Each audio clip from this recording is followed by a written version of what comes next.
Bismillahirrahmanirrahim. Assalamualaikum warahmatullahi wabarakatuh. Selamat malam. Terima kasih pada kesempatan hari ini. Izin memperkenalkan diri. Perkenalkan, nama saya Oktavia Nurhaliza dengan NPM 1009020210082, Prodi Ekonomi Pembangunan, mata kuliah Bahasa Indonesia. Izinkan saya untuk mempresentasikan karya tulis ilmiah saya yang berjudul Pengaruh Media Sosial Terhadap Perubahan Struktur Bahasa Indonesia.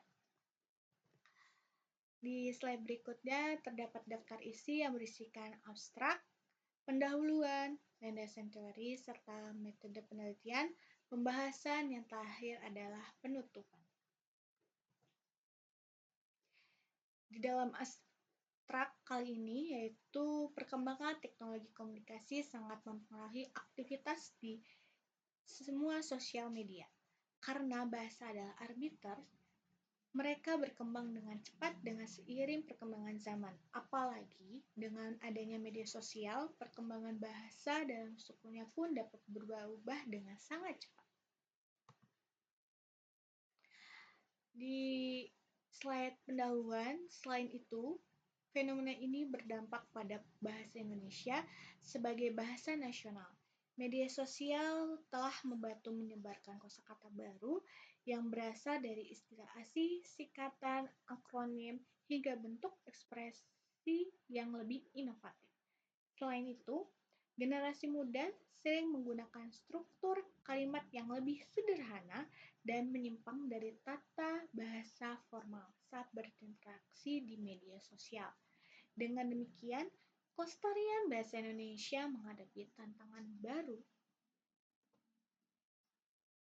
Landasan teori yaitu di mana media sosial juga mempengaruhi struktur kalimat dalam bahasa Indonesia. Pengguna media sosial cenderung menggunakan kalimat yang lebih singkat dan padat, mengingat keterbatasan karakter yang ada di beberapa platform. Hal ini mendorong pengguna untuk menyampaikan konsep dan informasi secara ringkas dan mudah dipahami. Akibatnya, singkatan dan akronim menjadi semakin populer. Metode penelitian yaitu memuat informasi mengenai macam atau sifat penelitian, data dan sumber data, teknik pengumpulan data, instrumen pengumpulan data, prosedur pengumpulan data, dan metode penganalisan data. Yang dimana penelitian kualitatif perlu mencantumkan data yang melalui literatur atau penelitian terdahulu. Sifat penelitian yang dimana menggunakan pendekatan kualitatif atau naturalistik dengan teknik deskriptif analitik. Menurut Sugiono 2011 menyatakan metode penelitian kualitatif adalah metode penelitian yang berlandaskan pada filsafat positivisme, konstruktivisme, dan fenomenologi yang bertujuan untuk memahami fenomena sosial secara mendalam dan holistik. Teknik pengumpulan data yaitu digunakan dalam menghimpun data dalam karya tulis ilmiah ini yaitu studi literatur. Analisis deskriptif kemudian digunakan untuk menganalisis data yang telah diperoleh. Ini dilakukan dengan mendeskripsikan fakta-fakta yang telah dianalisis, sehingga orang dapat memahami dan memahaminya dengan sangat baik.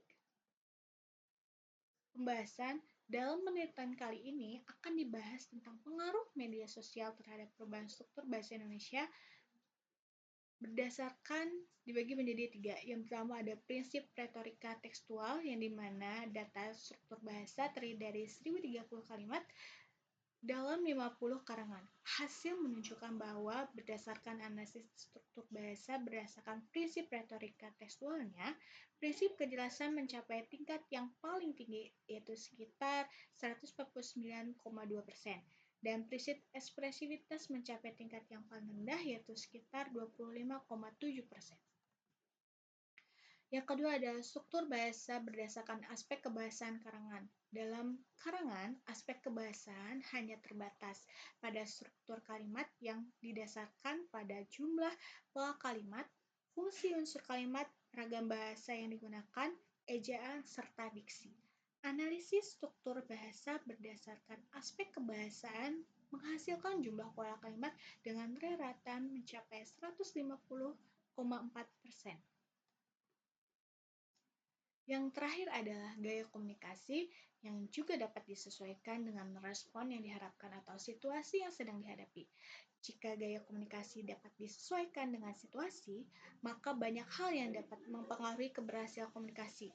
Kesesuaian gaya komunikasi satu sama lain sangat bergantung pada maksud pesan yang ingin disampaikan oleh pengirim sekaligus dan harapan bagi penerimanya. Namun, dampak media sosial terhadap perkembangan bahasa Indonesia tidak selalu menguntungkan. Salah satu dampak yang cukup mengkhawatirkan yaitu terdapat penyebaran hoaks atau informasi yang tidak akurat.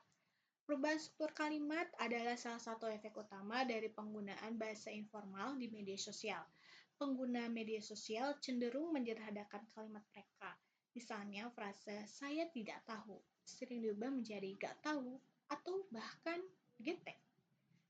Karena batasan karakter platform tersebut, penyederhanaan ini dilakukan untuk menghemat ruang dan waktu.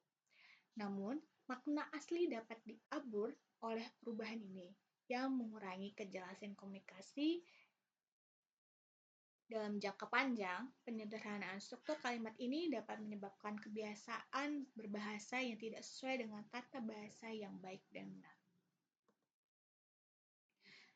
Dan yang terakhir penutup, yaitu berdasarkan uraian yang sudah dijelaskan, maka dapat disimpulkan bahwa pengaruh media sosial terhadap perubahan struktur bahasa Indonesia saat ini sangat berpengaruh besar, sehingga menimbulkan ketidaksesuaian dalam susunan tata bahasa yang baik dan benar.